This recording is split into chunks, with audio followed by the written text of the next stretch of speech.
ભરૂચ જિલ્લાના જંબુસર તાલુકાના નહાર ગામમાં ગ્રામ તળાવમાં મત્સ્ય ઉદ્યોગ શરૂ કરવાના ઠરાવ સામે સ્થાનિક ગ્રામજનોએ કડક વાંધો ઉઠાવ્યો છે। આ ઠરાવ રદ કરવા અને તળાવમાં આજીવન મત્સ્ય ઉદ્યોગ પર પ્રતિબંધ મૂકવાની માંગ સાથે ગ્રામજનોએ જિલ્લા વિકાસ અધિકારીને લેખિત રજૂઆત કરી છે। ગ્રામજનોએ રજૂઆતમાં જણાવ્યું છે કે તારીખ 22 મે 2025ના રોજ યોજાયેલી ગ્રામસભાની કાર્યવાહી શંકાસ્પદ છે।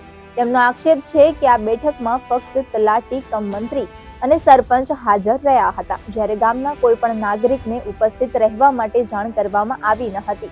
ગ્રામજનોની સંમતિ લીધા વિના એકતરફી રીતે ઠરાવ પસાર કરવામાં આવ્યો હતો। આ ઠરાવ મુજબ તળાવનો ઇજારો મત્સ્ય ઉદ્યોગ માટે રઘુવીરસિંહ રૂપસિંહ મોરી નામના વ્યક્તિને આપવાનો નક્કી કરાયો છે, જે નિર્ણય સંપૂર્ણપણે મનસ્વી હોવાનું ગ્રામજનોએ જણાવ્યું છે। ગ્રામજનોએ ચિંતા વ્યક્ત કરી છે કે તળાવમાં મત્સ્ય ઉછેર શરૂ થવાથી પાણી ગંદુ થઈ રહ્યું છે, જેને કારણે તળાવના કિનારે આવેલ કૂવાનું પાણી પણ પ્રદૂષિત બન્યું છે। આથી ગામમાં રોગચાળો ફેલાવવાની વધુ શક્યતા બની ગઈ છે।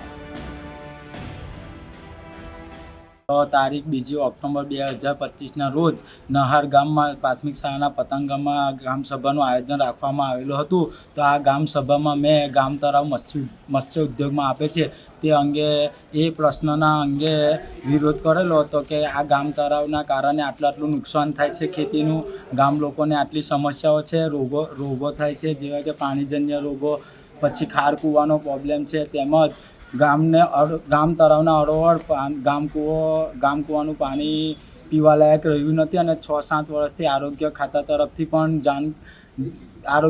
તરફથી પણ માહિતી મળેલ છે કે ગામ કૂવાનું પાણી છેલ્લા 6-7 વર્ષથી પીવાલાયક રહ્યું નથી।